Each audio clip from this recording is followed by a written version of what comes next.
just purchased a $200,000 car using my son's credit card. Are there any complaints from the simple wife? I am so happy to have a doctor as a son. What? A car? For $200,000? Are you sure you don't mean a $2 toy car? My, you and your jealousy really has gotten to your head now. Sam went ahead and gifted me this $200,000 foreign sports car. I just went and signed it, and later on, I'll send you the pictures.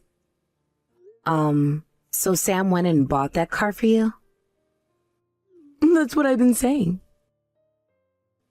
All right, let me go and take a picture of it right now and send it your way. It's true, that is definitely a luxury foreign car. But I can't imagine Sam being able to afford something like this. Sam is a doctor, you know. Of course he can easily afford this. Or could it be that he doesn't buy you anything? What do you mean by that? Oh, it's simple. Since Sam doesn't love you, he doesn't buy you anything, not even a car. I mean, come on. It makes sense, right? Someone like you, such a low-class, stupid woman, is just on a completely different level from Sam. And, of course, from me as well. Sam doesn't love me? Well, that may be true. But calling me a low-class, stupid woman, huh? Exactly. You're a low-class, low-income, and uneducated woman. Am I wrong? You and I are fundamentally different kinds of people. It's almost generous of us to have to let a woman like you into this family. Look, I get it. You're really proud of the car. But can we stop this already? No, we can't stop. You see, you're seriously lacking in gratitude towards us. Your family is poor, right? You should be thankful you can even live this life thanks to us. Thanks to you? But Sam only makes $300 a month. Liar. You ugly woman. You've really lost your mind, haven't you? Not just your appearance, but now your head too? I guess that's what happens when you're poor. Everyone becomes a liar. I'm telling the truth. I've kept quiet about it until now, but I've been barely supporting him this whole time. However, I'm done with that kind of life, so we'll be getting a divorce soon.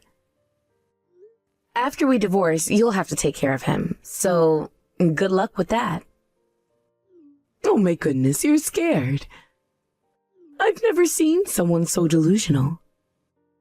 Do you need me to take you to the hospital or something? Or better yet, why not have your dear Dr. Sam take a look at you?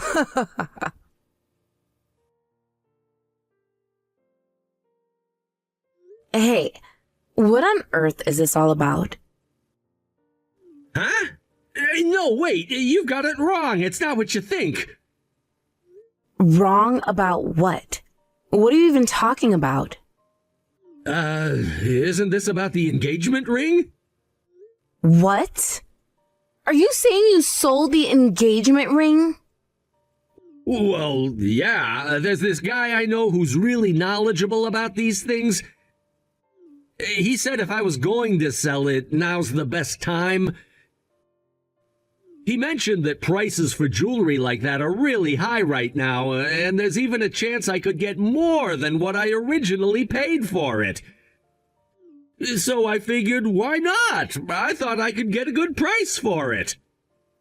Wait a second. You sold the ring? And not just any ring, my engagement ring? Yeah, I sold yours too, but listen, I bought that ring for you, so technically it's mine. Besides, you haven't been wearing it for a while now, so I figured you didn't need it anymore. You know, since we're getting divorced and all, I thought of it as part of the separation process, like a symbolic thing. You've got to be kidding me. This isn't about whether I'm wearing it or not. Selling the engagement ring behind my back? That's beyond messed up. I didn't have much of a choice, okay? I was broke. You, as my wife, should just stay quiet and understand my situation. What the hell did you just say? Chris came by again, pressuring me to pay up. He even said that if I don't settle things soon, you might end up getting hurt too. He was desperate. I was just trying to protect you, that's all.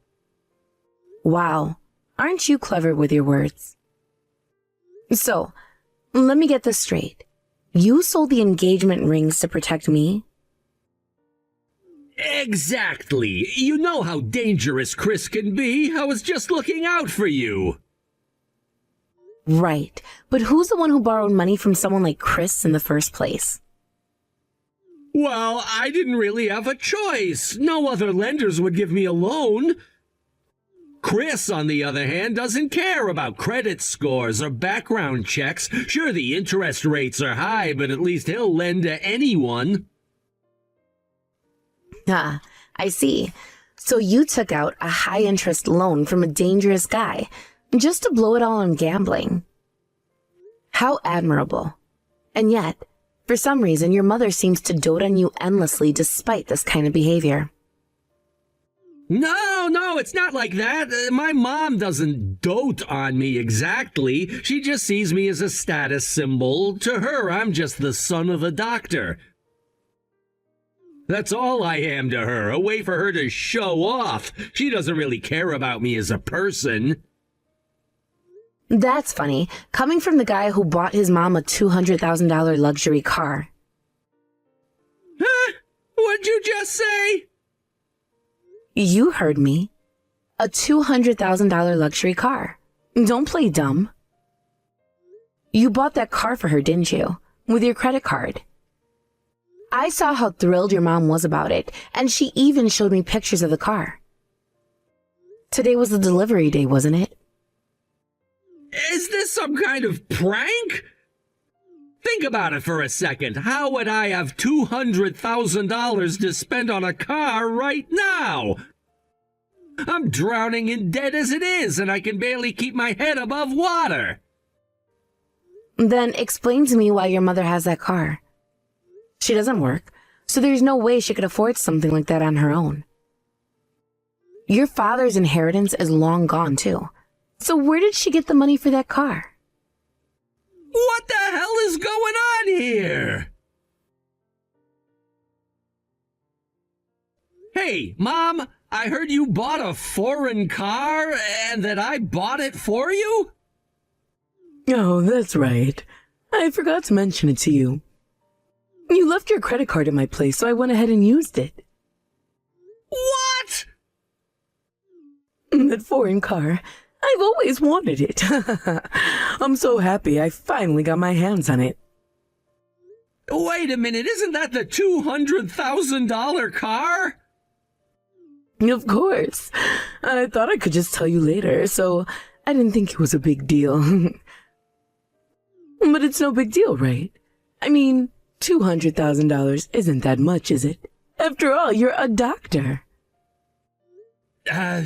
Well, it's just that, If I had asked you to buy it before, you would have said yes anyway, right? I know I didn't tell you beforehand, and for that I'm sorry, but it's fine, isn't it? $200,000 is a bit much, even for me. What do you mean? Sam, you're a doctor. You can make $200,000 in just 3 months, can't you? 3 months? I mean, yeah, I'm a doctor, but I'm still pretty new to the field. I haven't even started my own practice yet, and it's not like I'm rolling in money. Huh? What are you even talking about? You're a doctor. Act like one. You should be proud and confident. You're my pride and joy, my brilliant son. Don't get all gloomy over a mere $200,000.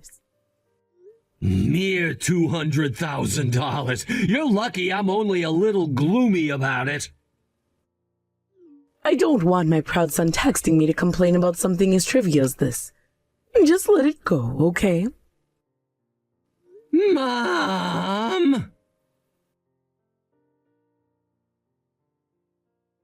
Hey, Rachel, excuse me for a moment. What is it? There are some strange people hanging around my house. They're demanding to see Sam. What?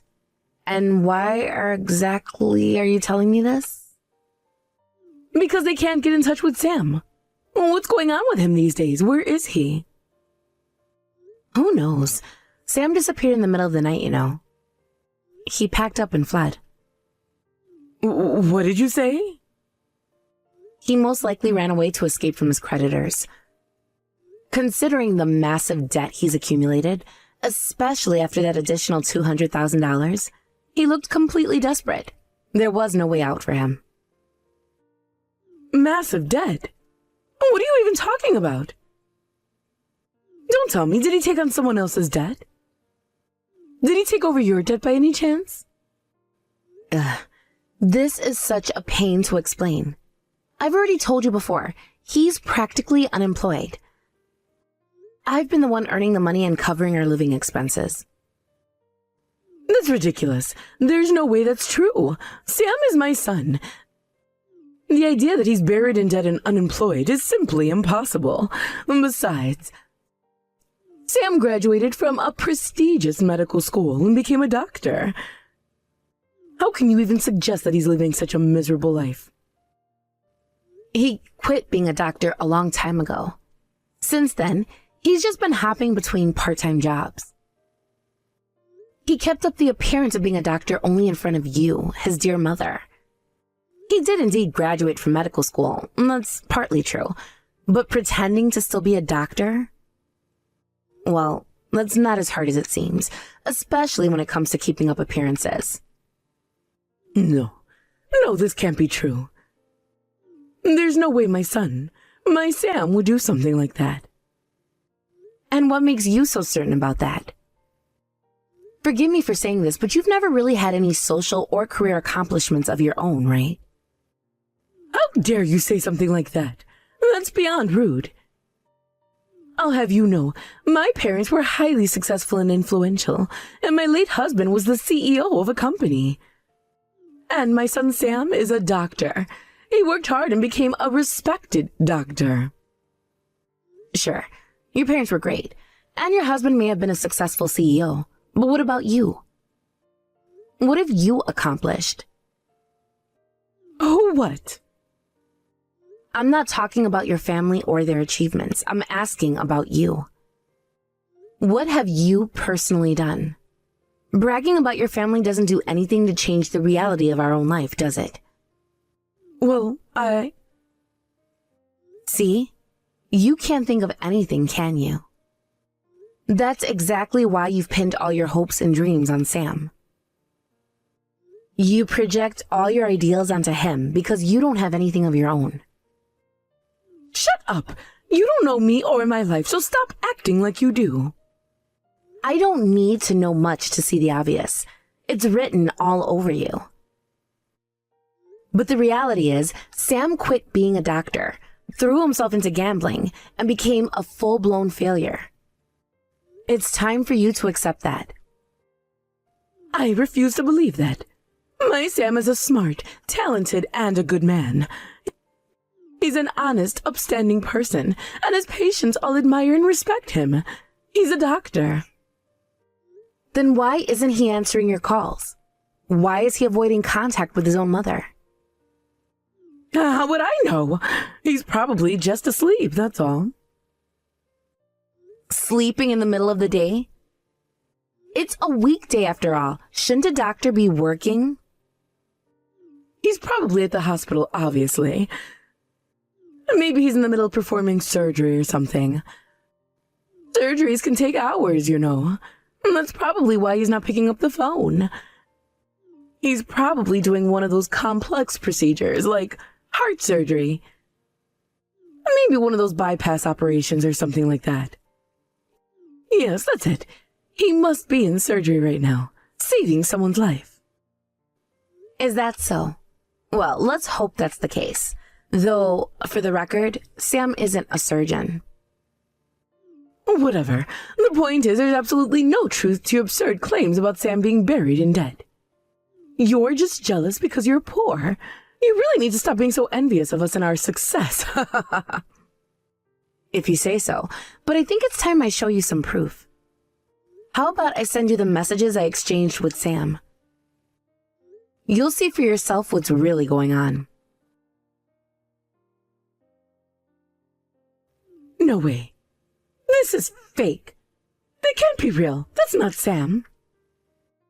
I'm afraid you're mistaken. It is definitely Sam.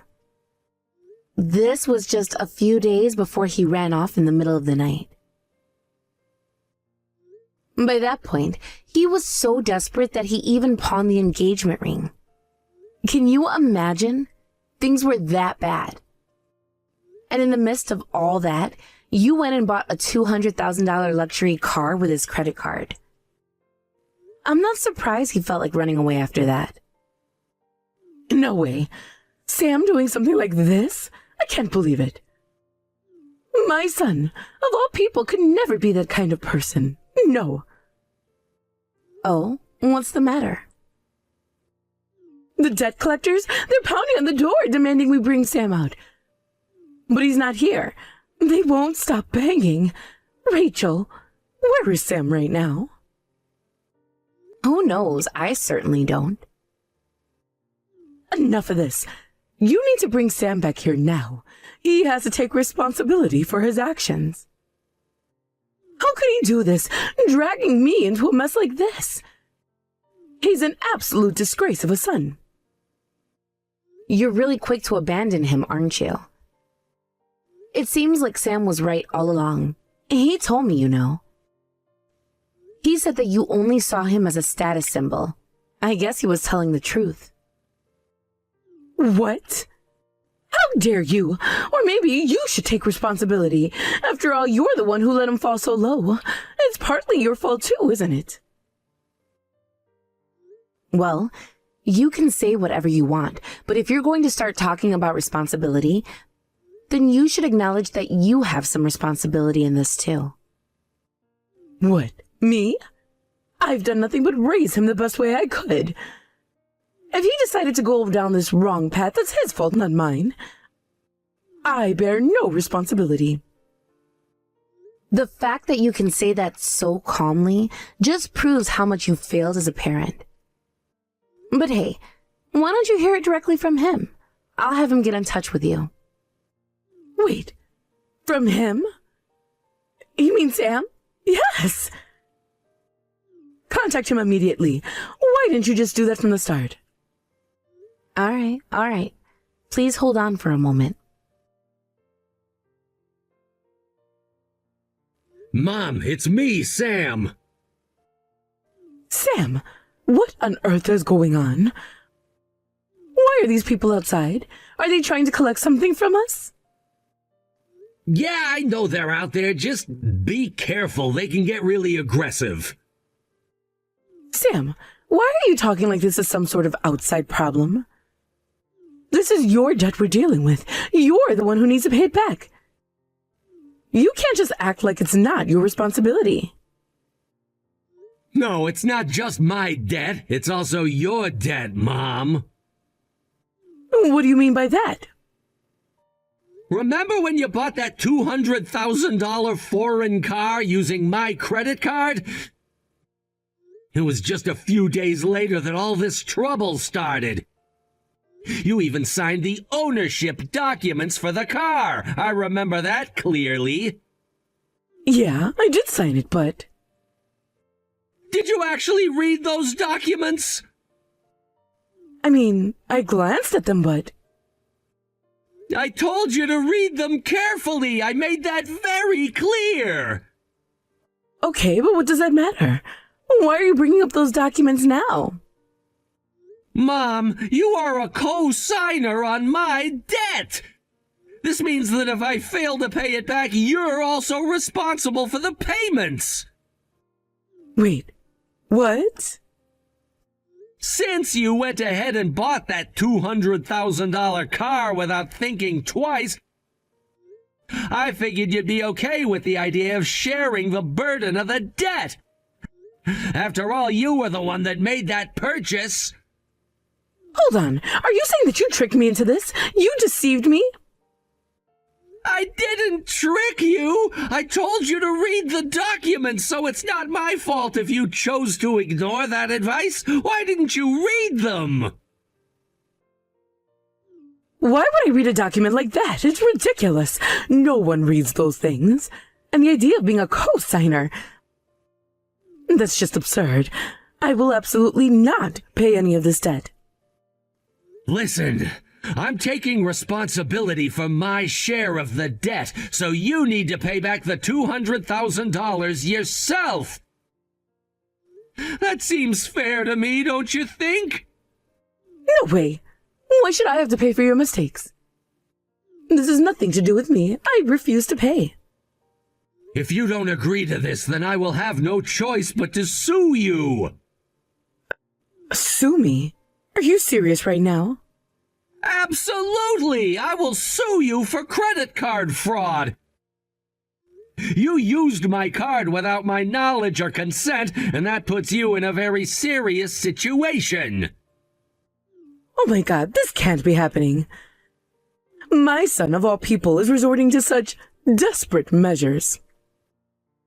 Yes, this is your son doing what he has to do. You treated me like an accessory, like a trophy to show off. You wanted to brag about having a doctor for a son, but what's it worth if I'm just a failure now? This attitude, Mom, it reflects on both of us. We're definitely related. Don't you dare compare me to you. I'm from an elite family. I'm wealthy and successful. Mom, that's really pathetic. You need to stop bragging about your relatives and start focusing on your own achievements instead. Shut up. How dare you speak to me that way? Let's face the facts together. You need to pay back the $200,000, and I'll take care of my own debts. I'll communicate that clearly to the debt collectors, too. $200,000? There's no way I can afford that. Please, just find some way out of this mess. You've already exhausted Dad's inheritance. You should have thought ahead. And if you don't, this is the consequence you face. Honestly, it's not my place to say it, but someone had to tell you. No, I can't handle $200,000 in debt. It's far too much to deal with. Then I guess it's time to cut off contact. We'll both be better off separated. Wait, you can't just leave me like this. I see. So you hurried to return the car and ended up getting into a serious accident, breaking your leg in the process? Now you're looking at a month of recovery, and the car was completely totaled, rendered a total loss. Please, help me. Well, that's really the only way to put it, isn't it? But let's be clear. This situation is a result of your own actions. You'll have to figure out how to deal with this yourself. Don't say something so cold. You must have enough income to support Sam, right? I'm barely getting by. He managed to earn a measly $300 a month from his reselling side hustle, which was helpful. But my income is below average, so I can't provide you with any financial assistance. But paying back $200,000 in debt in this state is absolutely impossible. The car is destroyed, and my assets are gone. I can't live like this. Every day the debt collectors come knocking, and my only son has vanished. How am I supposed to keep going? It's all right. Sam will come back here soon enough. What do you mean by that? I contacted Sam and introduced him to Chris, the debt collector. I decided that Sam couldn't get away without facing this, and they both might get some legitimate job opportunities. So, let's work together to pay off this debt, all right? Wait, are you saying you sold us out to the debt collector? Well, it's a reasonable demand to ask for the money that was lent. You both signed those documents, so it's all in writing. And jobs? They're probably some shady work, right? I don't want anything to do with that. I don't want to work. You're not a child anymore. Haven't you enjoyed living off other people's money for long enough? Maybe it's time you learned what it's like to earn your own. How irresponsible of you. I hear the work can be quite physically demanding, so I hope you give it your all. You traitor, supporting the debt collector like this. Traitor? That's quite an accusation coming from someone like you. I don't want to hear that from a thief. How can you call me a thief?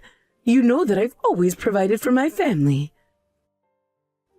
I didn't choose the situation, it just happened. And now you turn your back on me? Providing for your family? Is that how you see it? By buying a car worth $200,000 on someone else's credit card? You've been living in denial. How long did you think you could keep this up? You don't understand. I had to show off. I had to maintain appearances. It's what everyone expects of me. And look where that has landed you. On the brink of bankruptcy and facing daily harassment from debt collectors. Is it worth it? Was the status worth ruining your life over? Maybe you don't realize this, but the pressure I faced was immense. I had to keep up the facade, and now it's all coming crashing down. Do you have any idea what's that like? I do understand. You put yourself in this position. You're the one who prioritized appearance over reality, and now the consequences are here to stay. Then what am I supposed to do? I can't just roll over and accept this fate. I refuse to let it end like this. You have no choice. Accept your reality and start taking responsibility. It's time to grow up and face the music. You can't keep running away from the truth. Grow up? Easy for you to say. You're not the one who's going to be dealing with this. You're not the one facing the debt collectors every day. No, I'm not, but I'm here to help you face it. I may not be able to fix everything, but you'll have to take some steps yourself. Start by accepting the reality of the situation. Accept it? How can I accept that I'm drowning in debt with no way out? That my son has abandoned me? Sam has not abandoned you. He's trying to navigate this mess just like you. He might need some time to figure things out, but he'll be back. In the meantime, you need to make changes. I don't know how. What can I possibly do to make things right? It feels hopeless. You can start by taking that job. It might not be ideal, but it's a step towards regaining control over your life. You have to fight back or you'll lose everything. How can you be so sure that this will work? What if it all goes wrong? Nothing in life is certain, but you have to try. You can't just sit here wallowing in self-pity while your situation worsens. It's time to act. Fine. I'll consider it, but I'm not promising anything. I can't just throw myself into something without knowing what it entails. That's fair. Just remember, if you don't take any action, you'll end up with nothing left. No son, no money, no dignity. Think about it.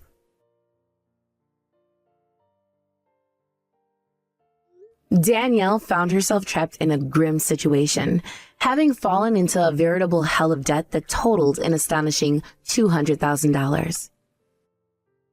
It was a burden so immense that it must have felt like a weight pressing down on her very soul. After her discharge from the hospital, Danielle, alongside her son Sam, was sent to a workplace that had been arranged by a loan shark. This wasn't just any job. It was a grim lifeline thrown to them by someone who saw them as mere pawns in a cruel game. The workplace to which they were dispatched was a factory characterized by relentless, grueling physical labor that seemed designed to drain every ounce of energy from its workers.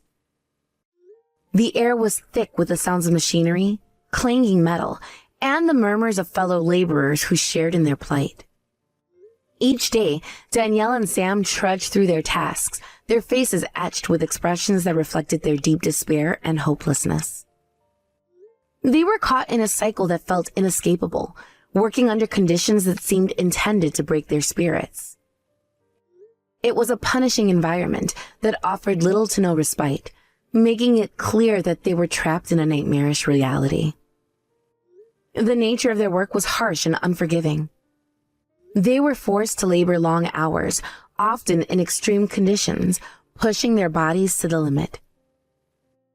As they faced this grueling routine day in and day out, one couldn't help but wonder when, or even if, they would ever be able to repay such a staggering amount of debt. It felt like an insurmountable mountain looming over them, casting a long shadow that made the prospect of financial freedom seem almost laughably distant. The thought of the looming debt felt overwhelming, and it was hard to believe that they would ever see the light at the end of the tunnel.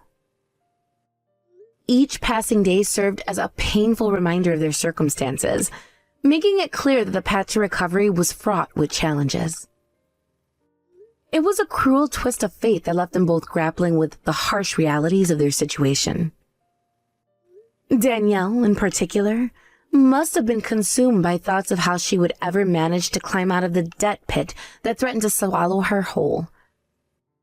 The weight of the financial burden must have been suffocating, casting a shadow over their every waking moment. It felt as if they were living in a dark tunnel, with no visible exit, and every attempt to escape was met with a new obstacle. In the midst of this struggle, a glimmer of fortune would eventually shine upon Sam. Fast forward a few years, and Sam hit the jackpot with horse racing, an unexpected turn of events that allowed him to pay off his debts all at once. It was as if luck had finally smiled upon him after all the hardship he had endured. With this newfound financial freedom, Sam decided to leave the factory behind, breaking free from the shackles of his previous life. It must have been a surreal experience for him, going through from the depths of despair to the heights of freedom in such a short time. It's almost amusing, in a way, how some people seem to have an uncanny knack for good luck, while others, like Danielle, are left to wallow in their despair. It feels almost like fate has a sense of humor, where one person's misfortune is another windfall. Sam, who had always had a streak of bad luck, suddenly found himself on the winning side of life, while Danielle remained trapped in the depths of her despair. The disparity between their outcomes must have been a bitter pill for Danielle to swallow. While one person was celebrating newfound freedom and prosperity, Danielle was left grappling with the remnants of her shattered dreams and unrelenting debt. During this tumultuous time, Danielle reached out for help, desperately calling out for someone to stay by her side. She was scared and overwhelmed, feeling as if she was drowning in a sea of loneliness and debt. She must have felt a surge of panic and desperation as she realized the depth of her situation. However, Sam, who had been his companion through thick and thin, made the heart-wrenching decision to sever ties with Danielle. He felt it was necessary to cut off the connection, especially since Danielle was only viewed him as a status symbol, failing to acknowledge his humanity or struggles. The choice must have weighed heavily on Sam's conscience. While he achieved his freedom and newfound fortune, it came at the cost of abandoning his mother, who had stood by him during difficult times. The dynamics of their relationship changed drastically, and one couldn't help but feel a sense of loss and betrayal.